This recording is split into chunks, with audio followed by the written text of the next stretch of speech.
지난주에 이어서 계속해서 사도행전을 살펴보고 있습니다. 이 사도행전은 성령 행전이라고도 합니다. 사도행전, 사도들이 복음을 전하고 또 처음 교회가 세워지고 난 그 시점에 일어났던 모든 이야기들이 결국은 성령의 사역이었다는 것을 증거하고 있습니다. 오늘 본문 내용은 이들이 예수님이 승천한 이후에 주님께서 약속하신 그 성령님이 임할 때까지 기도에 집중하고 있습니다. 그리고 기도를 계속하다가 이제 베드로가 일어나서 가룟 유다를 대신할 제자를 뽑아야 된다. 그 모든 것은 하나님께서 뜻하신 계획 속에서 이루어진 사건이고 그 말씀은 이미 이루어졌다, 응했다. 그래서 빠진 그 한 사람을 뽑자. 그렇게 해서 마띠아가 제비뽑기로 되는 그런 내용을 담고 있습니다. 오늘 본문에서 우리는 몇 가지 영적인 중요한 교훈을 얻게 됩니다. 첫 번째는 성령의 사역은 기도의 사역이다라는 사실입니다. 14절 말씀입니다. 여자들과 예수의 어머니 마리아와 예수의 아우들과 더불어 마음을 같이하여 오로지 기도에 힘쓰더라. 오로지 기도에 힘쓰더라. 이들이 무엇을 구했을까요? 이들이 구한 것은 앞에 있는 내용을 살펴보면 나옵니다. 무엇을 기다리고 있습니까? 약속하신 성령님을 기다리고 있는 것입니다. 그것을 두고 기도하는 겁니다. 그런데 다른 어떤 사역도 나와 있지 않습니다. 오로지 기도에 집중하고 있었습니다. 우리가 하나님의 일을 한다 하지만 그 많은 일들이 기도가 없이 이루어진다면 그것은 사람의 일이 됩니다. 성령의 사역은 기도의 사역입니다. 기도를 통해서 하나님의 뜻을 알게 되고 성령님의 인도하심을 따라서 행해지는 것, 우리가 주도적으로 교회 일을 하는 것이 아니라 하나님께서 우리의 야망과 뜻을 완전히 제거하시고 성령님의 능력으로 이 일을 감당하도록 인도해 가신다는 겁니다. 그 성령의 사역이라고 합니다. 우리 교회가 성령님의 인도하심을 따라서 세워져 가기를 소망합니다. 오늘 본문 말씀에 여자들과 예수의 어머니 마리아와 예수의 아우들과 더불어 마음을 같이하여 라고 되어 있습니다. 여기에 보면은 당시에 유대 문화 속에서는 들어올 수 없는 사람들, 또 의외의 사람들이 나옵니다. 예수의 아우들. 예수님은 성령으로 나셨지만은 그 이후에 요셉과 마리아 사이에 나온 동생들이 있었습니다. 그들이 함께 모여 같이 기도합니다. 모인 사람들은 문화가 다르고 그 당시에 사회적인 관계성이 지금과는 달랐던 그런 시대에 여자들이 들어와서 함께 기도합니다. 참 드문 광경이었을 것입니다. 또한 여기에 예수님의 가족들이 나옵니다. 예수님의 어머니 그리고 예수님의 동생들이 나옵니다. 신약 성경에 보면은 예수님의 그 동생들이나 형제들이나 친족들은 예수님이 귀신 들렸다, 좀 이상하다 그렇게 해서 배척을 했습니다. 그런데 오늘 모습에 보니까 함께 모여 기도를 합니다. 그리고 오로지 기도에 힘썼다 되어 있습니다. 배경도 다르고 다른 환경에 있었다 할지라도 기도할 때는 다 같이 모여서 함께 기도했다는 겁니다. 다른 것 한 것이 아니라 오로지 기도에 힘썼다는 겁니다. 성령의 사역은 기도의 사역입니다. 기도가 무엇인가? 나의 요구치, 그것이 이루어지도록 하나님께 자꾸 재촉하는 것인가? 그것은 아주 낮은 수준의 기도입니다. 사실 기도라는 것은 관계성입니다. 아버지와 아들이 있을 때에 아들은 아버지에게 이것저것 구할 수가 있습니다. 그것은 관계성이 전제로 되어져 있을 때에 가능한 것이지 모르는 아저씨한테 이거 사달라 저거 사달라 할 수 없습니다. 이런 이야기 저런 이야기 할 수 없습니다. 이미 그 안에는 우리 하나님과 우리 사이는 이미 맺어져 있다는 거죠. 예수 그리스도 안에서 하나가 되었다는 겁니다. 기도는 그러한 관계성의 전제성이 있기 때문에 가능한 겁니다. 그래서 하나님의 뜻을 찾는 겁니다. 인간적인 세속에 찌들린 나의 뜻을 구하는 것이 아니라 내 뜻은 기도하면 할수록 자꾸 사라집니다. 그리고 마지막에는 하나님의 뜻이 남는 겁니다. 마치 라디오 주파수를 찾는 것과 같은 것 같아요. 처음에는 희미하게 들립니다. 이리저리 맞춥니다. 그러다가 제대로 탁 맞추면은 그 라디오에서 나오는 음성을 그대로 들을 수가 있습니다. 음악도 제대로 들을 수 있죠. 기도는 나의 뜻으로 시작하지만 마지막에는 하나님의 뜻으로 마무리되는 것이 기도입니다. 예수님이 겟세마네 동산에서 간절히 기도합니다. 그때 무슨 기도를 했습니까? 처음에는 자신의 원대로 되기를 원한다 그렇게 기도했지만은 그러나 나중에는 아버지의 뜻대로 되기를 원합니다라고 마무리됩니다. 십자가의 사건, 십자가를 짊어지고 마지막 죽음의 자리까지 가야 되시는 그 주님이 그 모든 고통과 아픔을 앞두고 하나님께 구하는 것입니다. 도망가면 좋겠다는 겁니다. 예수님도 연약한 인간의 모습을 가지고 계신 겁니다. 예수님은 이 땅에 오셨을 때에 신으로 오신 것이 아닙니다. 연약한 인간의 제한된 몸을 입고 오셨습니다. 하나님의 뜻을 구했습니다. 우리가 주의 일을 한다는 것을 십자가의 일이라고 많이들 그렇게 말씀들 합니다. 그런데 그 십자가의 일이라는 것이 그 깊이 들어가면은 자기 부인의 가정이라는 것이 들어있습니다. 자신을 철저히 부인하는 것입니다. 내가 죽어야지만 하나님의 뜻이 이루어지는 겁니다. 이 세상 모든 만물 중에 가장 하나님의 뜻에 맞지 않는 장소, 그 자리가 있다면 어디냐? 바로 우리의 부패한 심령이라는 겁니다. 그 부패한 심령을 깨뜨리고 성령님으로 말미암아 보혈로 새롭게 되어졌다 하더라도 날마다 그 죄의 속성을 따라서 우리는 또 하나님의 뜻을 거역하는 자리에 서게 됩니다. 날마다 자기 부인의 삶을 살 수밖에 없도록 인도해 가신다는 겁니다. 성령의 사역은 자기 부인의 사역입니다. 내 힘을 뺄 때에 가능한 겁니다. 내가 힘을 가지게 되면은 그때부터는 내 뜻대로 되어지는 것이지 성령님이 이끄시는 사역이 될 수가 없습니다. 그 사역의 기본이 기도라는 겁니다. 사도행전 10장 38절 말씀입니다. 하나님이 나사렛 예수에게 성령과 능력을 기름 붓듯 하셨음에 그가 두루 다니시며 선한 일을 행하시고 마귀에게 눌린 모든 사람을 고치셨으니 이는 하나님이 함께 하셨음이라. 그렇게 되어 있습니다. 하나님이 나사렛 예수에게 성령과 능력을 기름 붓듯 부어주셨다고 되어 있습니다. 예수님이 수많은 병자를 고치시고 그 많은 사람들에게 떡을, 물고기를 주셨던 사건도 그 모든 것도 성령의 사역이라고 고백하고 있습니다. 예수님도 역시 성령으로 말미암아 사역을 하셨다는 겁니다. 예수님은 우리 삶의 모델이 되십니다. 우리도 역시 성령님의 능력으로 이 모든 일을 감당해야 된다는 것입니다. 예수님의 그 기적은 바로 성령의 사역이었습니다. 이제 예수님이 십자가 사건을 마무리하시고 부활 승천하셨습니다. 그 이후에 성도들은 그 성령님의 능력으로 그 모든 일을 감당합니다. 어떻게? 기도하면서 감당하는 것입니다. 여러분 기도 많이 하시기 바랍니다. 기도에 집중하시기 바랍니다. 가장 기본적인 것입니다. 오늘날 한국교회에 많은 크리스찬들이 있지만은, 성도들이 있지만은 기도의 영성이 무너졌습니다. 때를 어떤지 못 어떤지 우리가 전도도 하고 또 말씀을 읽고 묵상하고 기도해야 되고 함께 서로 사랑을 나누어야 되는 이 모든 기본적인 것들이 한국교회에 무너지기 시작했습니다. 이런저런 이유로, 시간이 없다는 이유로 정말 우리에게 필수적으로 필요한 것들, 영적인 그 베이직이 무너지기 시작했습니다. 그렇다고 이것을 율법적으로 지켜가자는 것이 아닙니다. 이것에 대한 이해가 너무나 없어요. 기도의 자리에 인간의 방법이 들어가게 됩니다.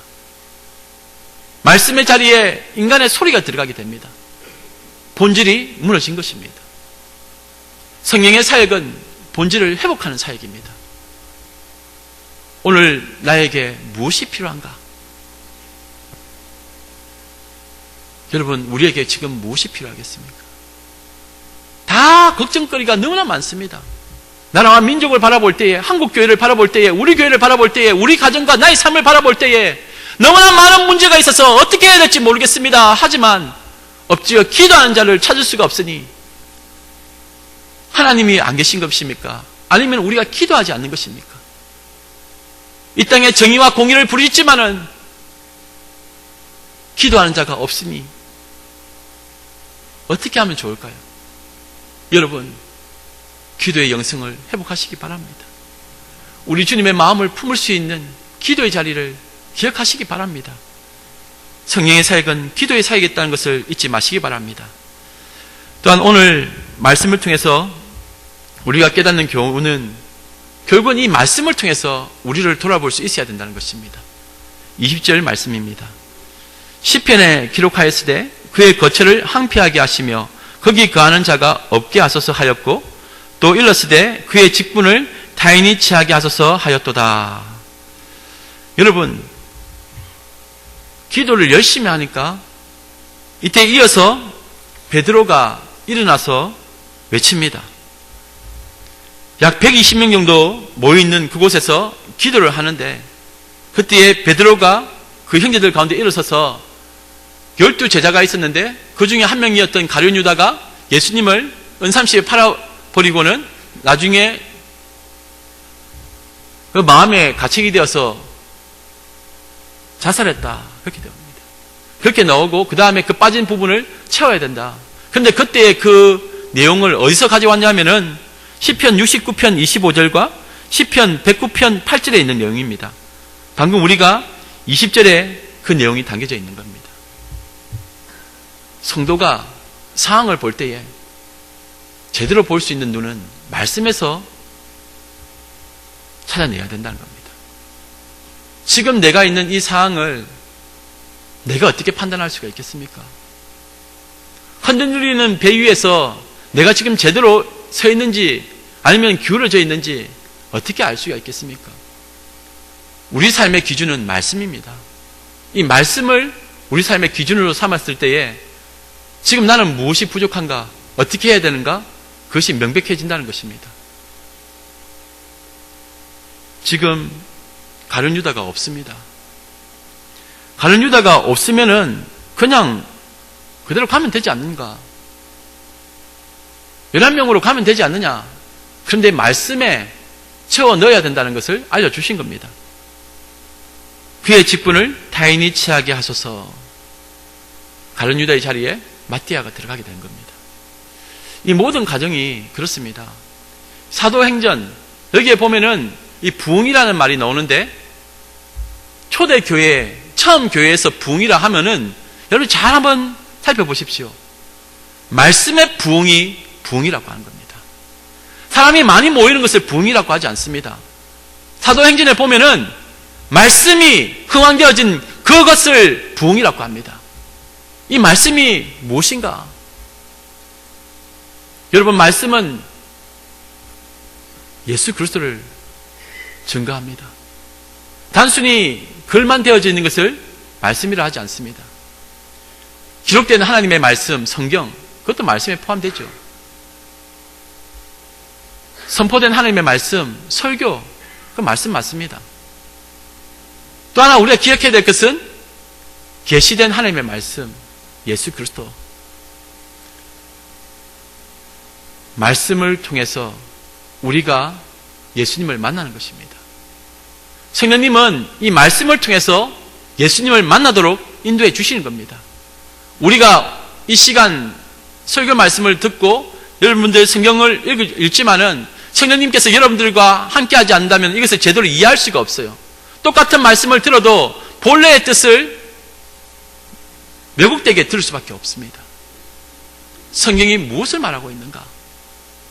성령님께서 깨우쳐 주시는 겁니다. 이 말씀을 통해서 우리 자신을 돌아볼 때에 우리의 부족한 점을 알게 된다는 것은 그 말씀에 예수님이 나타나기 때문에 그 예수님을 통해서 우리 자신을 돌아본다는 것과 동일한 겁니다. 성령님이 어떤 사역을 하십니까? 성령님은 크게는 두 가지 사역을 합니다. 첫 번째는 예수 그리스도의 복음을 증거하는데 성령님이 인도해 주시는 겁니다. 복음을 전할 때에 성령님이 인도해 주시는 겁니다. 복음 전도의 사역은 성령의 사역입니다. 또 하나, 예수 그리스도를 증거하는데 성령님께서 또 인도해 주시는 겁니다. 성령님께서 예수 그리스도의 복음이 증거되는 곳에 역사하시고 또 예수 그리스도가 나타나시는데도 역사하신다는 겁니다. 우리 안에서 성령님이 나타나는 것도 예수 그리스도로 나타나게 하시는 건데, 요한복음 16장 13절 14절 말씀을 잠깐 보도록 하겠습니다. 요한복음 16장 13절 14절 말씀입니다. 신약성경 175페이지입니다. 16장 13절 14절 말씀입니다. 그러나 진리의 성령이 오시면 그가 너희를 모든 진리 가운데로 인도하시리니 그가 스스로 말하지 않고 오직 들은 것을 말하며 장래의 일을 너희에게 알리시리라. 그가 내 영광을 나타내리니 내 것을 가지고 너희에게 알리시겠음이라. 성령님이 오시면은 예수님을 증거하신다는 겁니다. 성령님이 오시면은 예수 그리스도의 복음을 증거하신다는 겁니다. 예수 그리스도를 증거하신다라는 말은 또한 아울러 우리의 삶 가운데 예수 그리스도의 형상이 드러나도록 만들어 가신다, 그 뜻도 됩니다. 성령의 사역이라는 것은 복음의 사역과 성화의 사역, 이 두 가지를 말합니다. 그런데 우리가 이것을 제쳐놓고 성령님이 안 계시면은 이 말씀을 문자적으로만 해석하게 됩니다. 오늘의 상황과 연결할 수가 없어요. 영적인 민감성은 말씀을 통해서 성령님의 깨우쳐 주심이 있으면은 그때에 깨달아서 우리가 이걸 돌이켜야 되겠구나, 또는 이렇게 해야 되겠구나, 그 지혜를 얻게 되는 겁니다. 이 말씀을 통해서 늘 우리 자신을 돌아보면서 늘 우리 자신이 하나님 앞에서 어떻게 서 있는지를 잘 생각하면서 실수 없이 그렇게 걸어가기를 소망합니다. 일단 마지막으로 역사를 완성하시는 분은 하나님이시라는 사실을 우리는 또한 깨닫게 됩니다. 16절 말씀입니다. 형제들아, 성령이 다윗의 입을 통하여 예수 잡는 자들의 길잡이가 된 유다를 가리켜 미리 말씀하신 성경이 응하였으니 마땅하도다, 그렇게 되어 있습니다. 여러분, 이 가룟 유다가 어떤 사람입니까? 예수님과 함께 3년을 공생애를 같이 한 사람입니다. 그런데 그가 예수님을 배반합니다. 마태복음 27장 5절에 보니까 유다가 은을 성수에 던져놓고 물러가서 스스로 목매어 죽은지라, 그렇게 되어 있습니다. 그리고 이 사람이 불의의 삭수로 밭을 사고 후에 그 몸이 곤두박질하여 배가 터져 창자가 다 흘러나왔다고 되어 있습니다. 이 가룟 유다는 나지 않았으면 좋을 뻔하였다, 우리 주님이 그렇게 말씀하셨습니다. 그런데 이 모든 일들이 성경에 있는 그대로 이루어졌다고 증언하고 있습니다. 이 가룟 유다, 여러분, 가룟 유다는 예수님이 십자가에 못 박혀 돌아가시기 전에 그때 마음이 바뀌었을까요? 아니면 처음부터 예수님을 팔자였을까요?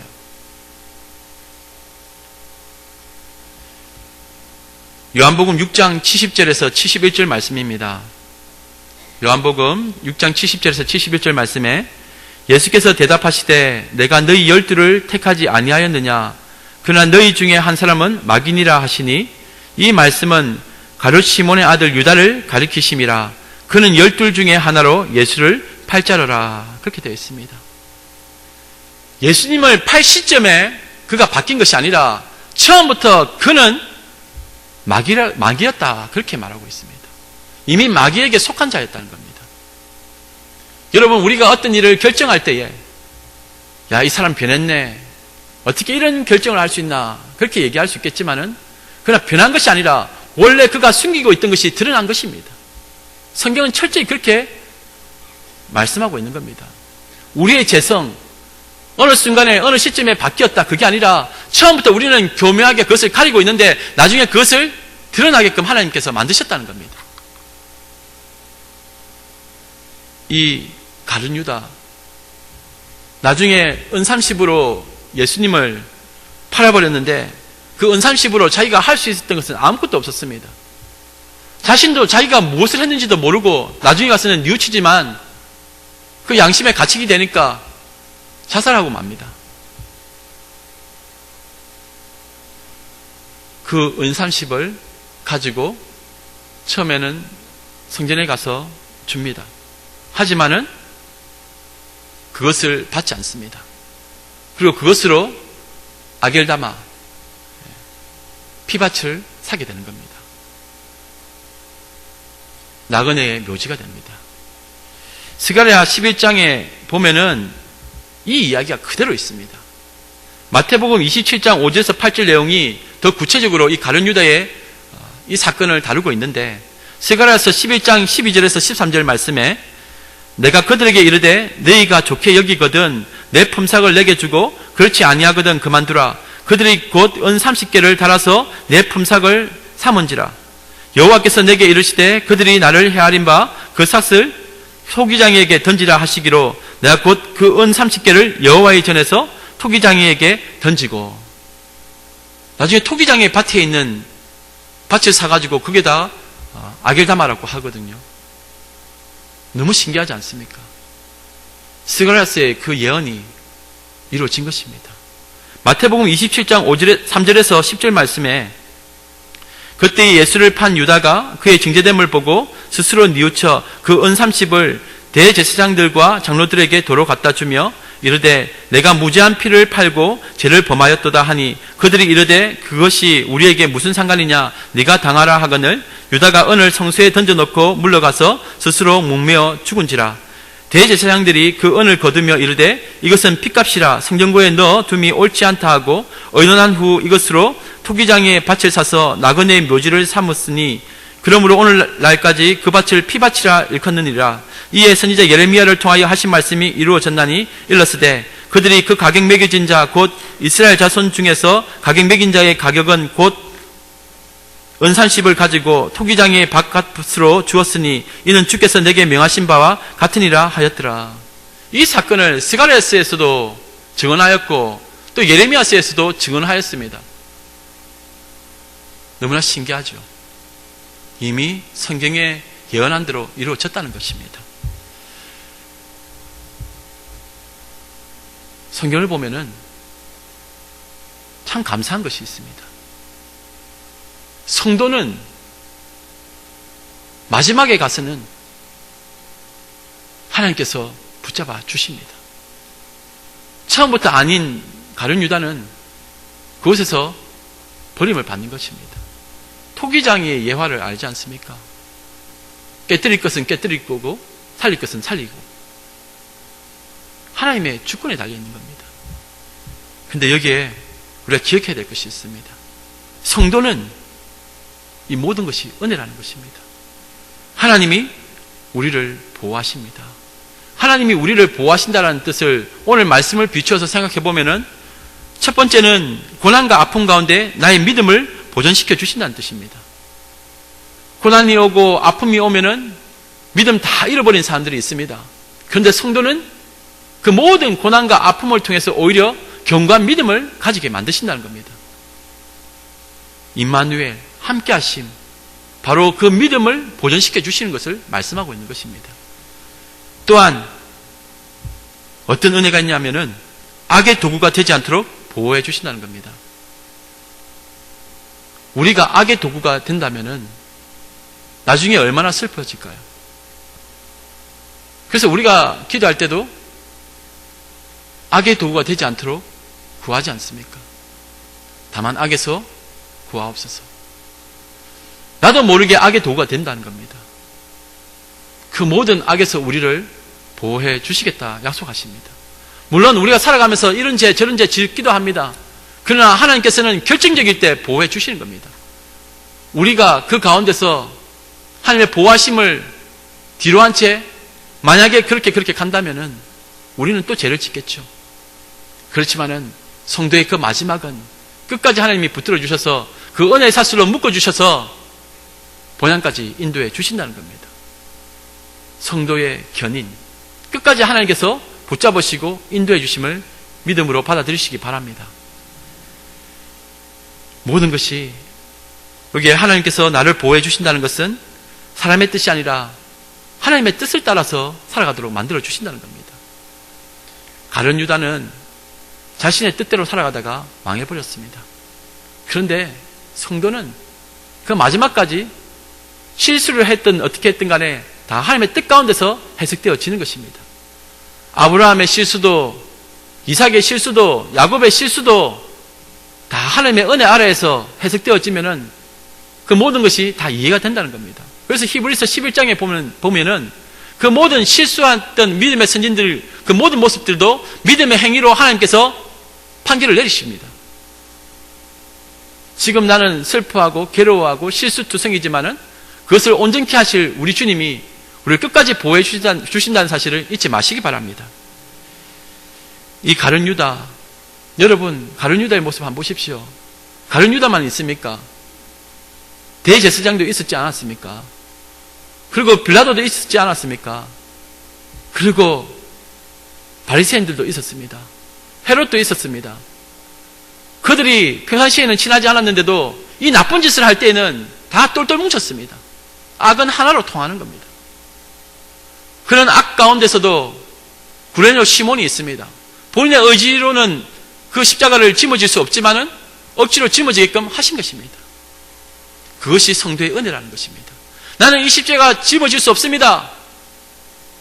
그런데도 우리 주님이 짊어지게끔 하시는 겁니다. 우리 성도들이 그렇습니다.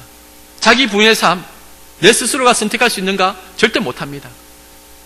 하나님의 은혜 가운데서 우리에게 그 십자가를 짊어지도록 힘을 주시고 또한 그것에서 벗어나지 못하도록 딱 막아주시니까 그 은혜의 십자가 짊어지고 가는 것입니다. 자기 부인, 우리의 힘으로 못합니다. 하나님께서 힘을 주셔야지만 가능한 것입니다. 또 아리마대 요셉이 있습니다. 예수님의 매장할 곳을 제공하지 않습니까? 동굴을 제공했습니다. 그리고 여인들이 있었습니다. 각자 자기의 자리에서 그 십자가의 사건 속에서 맡은 역할들이 있었습니다. 창으로 찌르는 자가 있었고, 책짓질을 하는 자가 있었고, 그 모든 모습 속에 우리의 모습이 있는 겁니다. 가룟 유다, 남의 이야기가 아니라 바로 우리의 이야기입니다. 우리가 예수님을 팔아버렸습니다. 오늘 본문에 나오는 이 피밭, 나그네 묘지, 이것이 무엇인가? 이곳이 어디냐면은 흰놈의 골짜기, 혹시 들어보셨습니까? 흰놈의 골짜기라고 해서 이곳에서 몰렉에게 자식을 바쳤던 곳입니다. 불을 피우고 그 가운데를 지나가게 하고 우상을 숭배했던 곳입니다. 그곳이 아겔다마, 이 피밭입니다. 그곳에 제사장 안나스가 매장되어져 있습니다. 가룟 유다도 그게 매장되어져 있습니다.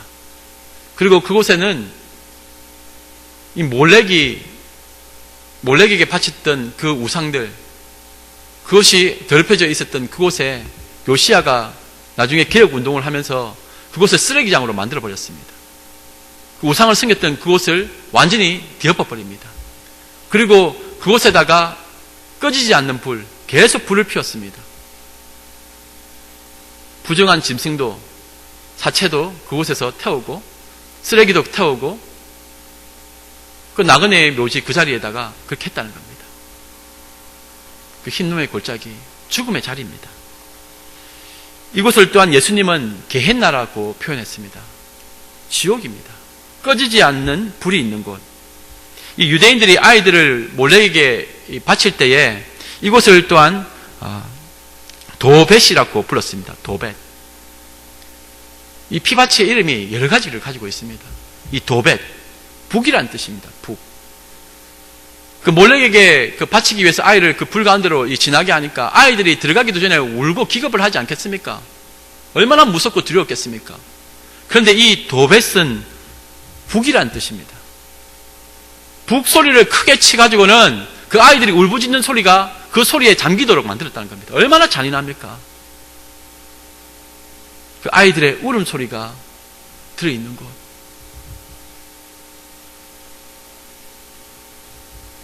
헤롯이 예수님 때문에 2살 아래의 아이들을 다 죽였지 않습니까? 통곡이 나죠. 그 통곡의 자리, 그것을 의미하기도 합니다. 흰놈의 골짜기, 흰놈의 아들의 골짜기라고도 하는데 이곳이 바로 아겔다마, 나그네의 묘지, 피밭이 되는 겁니다. 이곳은 가룟 유다만 묻히는 곳이 아니라 모든 나그네들이 그곳에 들어가는 것입니다. 죽음의 자리, 영원히 꺼지지 않는 지옥불의 그 자리에 모든 나그네 인생길을 살아가는 우리들도 다 들어가는 겁니다. 그 가운데서, 그 불 가운데서 우리 주님이 은산십에 자신이 팔려가고 우리를 구원해 주신 것입니다. 아겔다마는 그런 뜻이 있습니다. 제 속에 은혜가 그 속에 있는 것입니다. 가룟 유다도 그곳에 묻혔고 제사장 안나스도 그곳에 묻혔습니다. 그리고 나그네들이 묻히는 곳입니다. 우리 성도들은 나그네라 하지 않습니까? 영원한 죽음의 자리, 지옥불의 자리, 꺼지지 않는 그의 불의 자리에서 우리를 건져주셨습니다. 그곳은 바로 토기장이의 밭이 됩니다. 하나님의 은혜가 우리를 인도해 내신 것입니다. 여러분, 여기서 아겔다마, 그 흰놈의 골짜기에서 스스로 나올 수 있는 사람은 아무도 없어요. 가룟 유다와 똑같이 우리도 그곳에 들어가서 죽어야 될 존재입니다. 그런데 하나님의 불가항력적인 은혜로 우리를 구원해 주셨습니다. 이것을 잊지 마시기 바랍니다. 가룟 유다보다 더 악하면 더 악했지 선한 것이 하나도 없는 우리들을 우리 주님이 대신 은삼십에 팔려가시고 죽임을 당하시고 우리를 구원해 주셨습니다. 십자가 무엇인가? 오늘도 우리는 여러 가지 상황을 맞이합니다. 그 상황 속에서 우리는 십자가를 보게 됩니다. 그 십자가 누가 지어야 됩니까? 우리가 짊어지고 골고다로 가야 되는 겁니다. 예수 그리스도께서 이미 걸어가셨던 그 길을 우리가 살아가는 이 모든 상황 속에서도 그 십자가를 짊어져야 될 그 시간이 온다는 겁니다. 그때에 우리는 성도라면은 하나님께서는 구레뇨 시몬에게 억지로 내게 했던 것처럼 우리에게도 그 십자가 짊어지고 가게끔 하실 겁니다.